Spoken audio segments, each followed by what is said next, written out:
so lonely. If you're leaving, baby, let me down slowly. Let me down. Let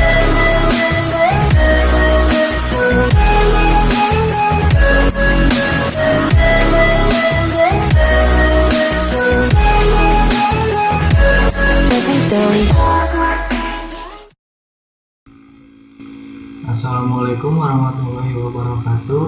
Kembali lagi dengan saya Muhammad Ardi Fadilatullah. Sini saya akan melanjutkan tentang materi UTCMA.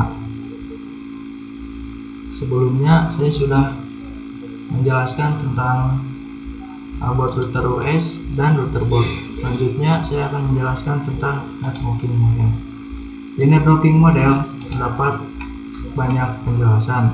Yang pertama konsep, TCP atau IP model, encapsulation dan decapsulation atau name of TCP atau IP message. Selanjutnya ada oscillator model. Oke, kita lanjutkan ke konsep. Jaringan komputer mengacu pada perangkat komputasi yang saling terhubung serta dapat bertukar data dan berbagai sumber daya satu sama lain. Untuk terjalinnya proses bertukar data tersebut, diperlukannya aturan yang mendefinisikan bagaimana kumpulan komputer agar bisa saling berkomunikasi. Nah, aturan tersebutlah yang disebut dengan networking model. Jadi, bagaimana setiap vendor dapat saling berkomunikasi dengan open standard networking model yang tersedia.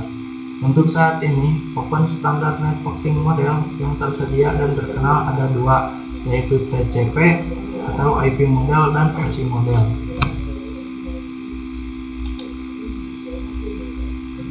Nah, masalahnya jika di suatu jaringan komputer itu kan terdiri dari beberapa vendor, maka akan kesulitan untuk menghubungkan antar vendor karena mereka semua memiliki networking modelnya sendiri. Maka dari itu, datanglah open networking model, yaitu pembuka agar setiap vendor dapat saling komunikasi dan bertujuan untuk menjembatani antara vendor tersebut. Jadi, setiap vendor itu hanya menggunakan satu networking model yang sama, entah itu OSI model ataupun TCP atau IP model. Selanjutnya ke TCP atau IP model. TCP atau IP model merupakan jenis networking model yang saat ini common digunakan. Jadi, TCP atau IP itu mendefinisikan suatu protokol agar antar komputer atau utamanya yang berbeda network itu bisa saling komunikasi. Nah, untuk membantu dalam memahami, setiap networking model itu dipecah menjadi bagian-bagian kecil yang disebut sebagai layer. Secara dokumentasi, TCP atau IP model terdiri dari 4 layer. Namun, penerapan dalam real network TCP atau IP model lebih mudah untuk dibagi menjadi 5 layer. Sini kalian bisa lihat ada layer-layernya. Selanjutnya, aplikasi layer berfungsi sebagai antarmuka dengan aplikasi, mengatur bagaimana aplikasi dapat mengakses jaringan dan kemudian membuat pesan-pesan berskala. Di antara contoh service dan aplikasi layer itu seperti HTTP, POP3, SMTP, IMAP, SSH, DSB. HTTP itu digunakan ketika kita mengakses suatu web server. Fungsi dari transport layer adalah menyajikan atau memberikan servis ke aplikasi layer atau transfer data.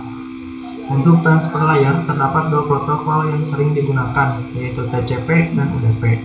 Salah satu mekanisme yang disediakan oleh transport layer, khususnya pada TCP, itu adalah error recovery mechanism. Untuk network layer hanya terdapat satu contoh, yaitu IP, dan IP menyediakan dua fitur yang sangat penting, yaitu addressing dan routing, yang dimana berfungsi untuk menangani konektivitas dan pemilihan jalur. Setiap perangkat jaringan memerlukan alamat unik di jaringan.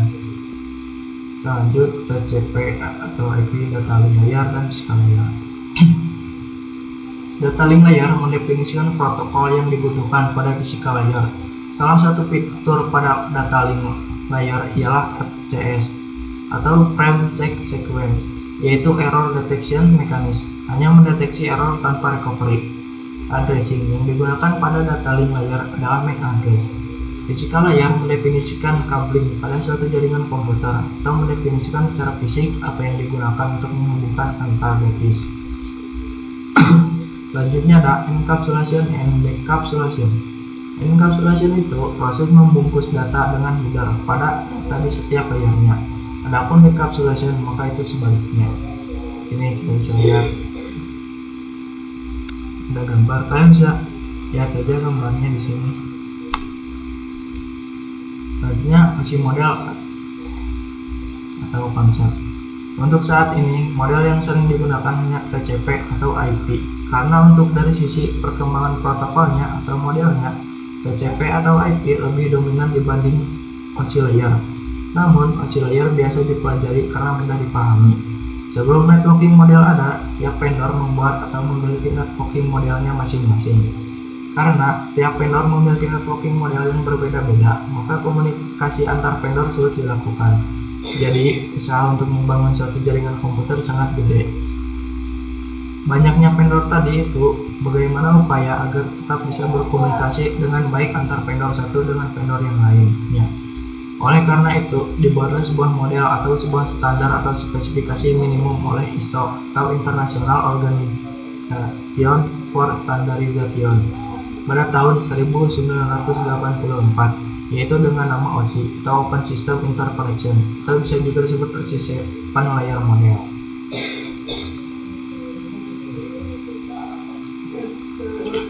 Sini ada OSI model layar, kalian bisa lihat gambarnya. Lower layer berkaitan dengan user interface, data formatting, dan communication session 1 sampai 4. Upper layer berkaitan dengan bagaimana data itu mengalir 5 sampai 7. Ini ada gambar lagi. Nah, gambar tersebut menunjukkan tentang layer-layernya. Sekian dari saya. Wassalamualaikum warahmatullahi wabarakatuh.